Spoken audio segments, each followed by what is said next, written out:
Sébastien Krebs. Il est 8h-20 sur Europe 1. Sa parole est rare. Laetitia Hallyday a très peu parlé depuis la mort de son mari il y a maintenant presque 3 ans. Elle sort ce matin de son silence et c'est un document que nous vous proposons dans le tête-à-tête Europe Matin. Bonjour Mathieu Charrier. Bonjour Sébastien, bonjour à tous. C'est vous qui l'avez rencontré à l'occasion de la sortie d'un nouveau coffret qui est dédié au rêve américain de Johnny. Et Laetitia Hallyday vous a accueilli dans un lieu plein de souvenirs. Oui, Laetitia Hallyday nous a reçus dans sa maison de Marne-la-Coquette, au cœur du bureau de Johnny. Et c'est une Laetitia apaisée, souriante que j'ai rencontrée. Elle ne souhaite pas revenir sur l'histoire de l'héritage avec David et Laura. Tout ça est désormais réglé. Aujourd'hui, Laetitia Hallyday veut apaiser les choses et surtout travailler pour que la musique de Johnny continue d'exister. On écoute cet entretien. Le tête-à-tête. Bonjour Laetitia Hallyday. Bonjour Mathieu. Et merci de nous recevoir dans le bureau de Johnny Hallyday, au sein de votre maison de Marne-la-Coquette. Déjà, ça vous fait quoi, vous, de revenir ici aujourd'hui ? Je ne sais pas si vous étiez beaucoup revenu ces derniers temps. Comment vous vous sentez ? Vous m'avez dit en rentrant, rien n'a bougé, effectivement. Il y a des photos et des objets de Johnny partout. Tout est intact, tout est exactement comme j'ai laissé. Je n'ai pas touché un centimètre de ces objets. J'arrive aujourd'hui à rentrer dans ce lieu sans pleurer. J'arrive à trouver la lumière. J'arrive à me recueillir sans avoir peur, sans avoir une douleur profonde qui m'envahit. J'aime être ici. Ce lieu est très habité. Oui, parce qu'il n'y a pas que dans le bureau. Tout à l'heure, on était dans le salon. Oui, c'est pareil. C'est une maison très, très habitée. Il y a une âme incroyable. Et puis, ce bureau, il s'est passé tellement de choses dans ce bureau. C'était l'endroit où Johnny passait le plus de temps à la maison. Et c'est ici qu'il est parti aussi. C'est ici qu'on l'a accompagné dans ces derniers instants. Donc, vous imaginez l'émotion. Et vous, quand vous travaillez, vous revenez là, par exemple, pour remettre au point ce coffret, son rêve américain. Est-ce que vous êtes revenu un peu ici ? Ouais, je viens allumer des bougies dans son bureau. Je viens regarder les objets, je les touche. Voilà. Il y a l'odeur, il y a encore une odeur. Le deuil, il n'y a pas de remède à ça. On apprend à vivre sans lui. Il a fallu du temps. Et puis ça va faire 3 ans bientôt qu'on apprend. On avance un pas après l'autre. Il y a un documentaire qui accompagne ce coffret, Johnny sur sa moto. C'est presque un pléonasme, mais Johnny sur sa moto en train de traverser la côte ouest des États-Unis.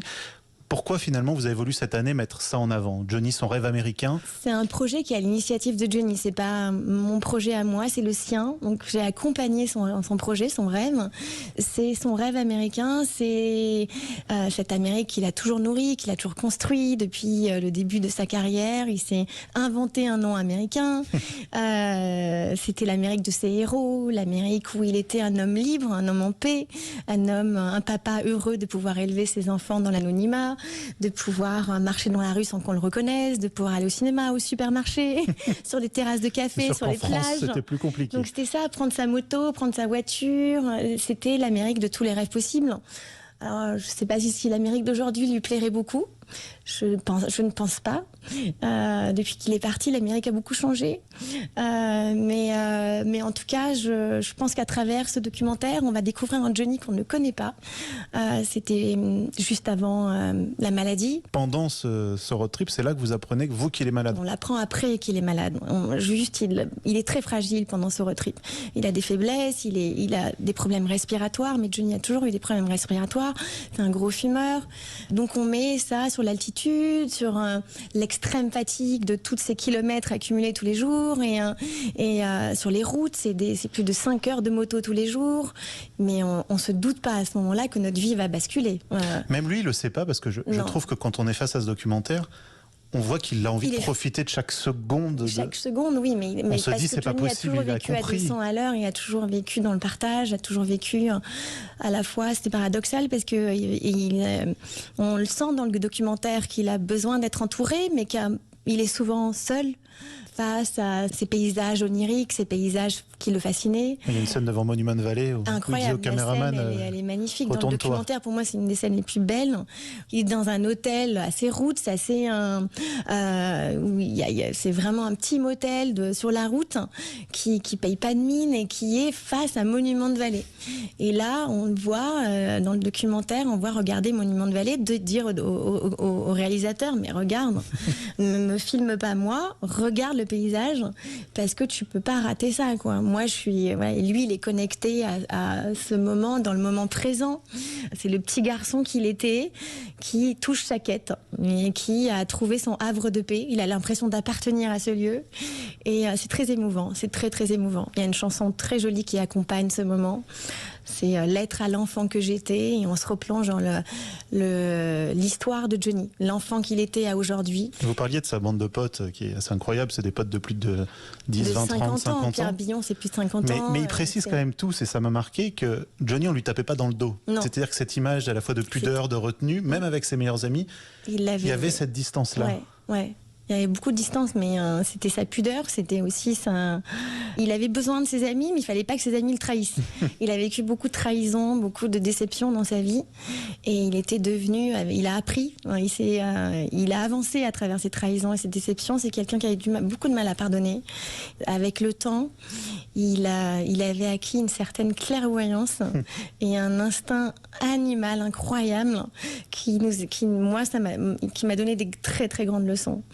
La vie lui avait fait comprendre, parce que c'était pas moi, l'homme que j'ai connu il y a 25 ans, c'était pas le même Johnny qui est parti. C'est un homme qui a appris, qui a trouvé sa quête et qui avait atteint une certaine liberté de penser, une liberté spirituelle incroyable. C'était un surhomme, hein. Il fallait voir le courage qu'il avait à travers cette guerre, cette maladie. C'est monter sur scène alors qu'il est malade, il a un genou à terre. La dernière tournée des Vieilles Canailles, elle est... on se demande comment il arrive à aller sur scène. Il y a derrière la scène, il y a quand même on a monté presque un hôpital quoi derrière. Il y a un médecin qui lui fait des piqûres dans le ventre. Il y a une machine à oxygène et il va sur scène comme un guerrier, un soldat, ne pas lâcher, ne pas montrer. Personne pouvait imaginer qu'il se passait ça derrière. Et lui ne veut pas lâcher. Mais c'est ça qui le fait vivre aussi. C'est sa survie. Oui. Ça a été sa survie, la tournée des Vieilles Canailles. Moi, je voulais pas qu'il la fasse, la tournée des Vieilles Canailles. J'avais peur pour lui. Je disais que c'était suicidaire. Et en fait, il m'a dit, si je la fais pas, c'est que je meurs. Il s'est raccroché à ça. Pour lui, c'était sa force et sa survie. C'est comme ça qu'il était debout. Hein. Et vous gérez cet héritage aujourd'hui. Je parle de l'héritage artistique. C'est un poids, c'est comment vous enviez d'autres. Pour moi de pouvoir le faire, j'ai tellement appris. Mais l'honneur, je veux bien, mais ça doit quand même être lourd. C'est lourd, oui, mais je suis bien entourée. J'ai une équipe, l'ancienne équipe est toujours là. Donc c'est très important pour moi d'être. Je me sens légitime de ça et je ne trahirai pas mon mari. Je resterai fidèle aux promesses qu'on s'est faites. Il y a des envies de musées, d'hommages autour de Johnny aujourd'hui? On travaille dessus, oui, on travaille. Le musée, pour moi, c'est un rêve. On va y arriver, on travaille dessus, ça prend du temps. Il y a un projet concret. Je pense qu'il ne faut pas aller trop vite. Une place à Paris pour que les fans puissent se recueillir, c'est quelque chose auquel je tiens. Ça avance. J'espère qu'il est fier de moi. J'espère qu'il est fier. En tout cas, je suis portée tous les jours par sa présence et son amour qui ne me quittera jamais. Merci beaucoup, Laetitia, de nous avoir reçus ici. Je suis heureuse de partager ce moment avec vous.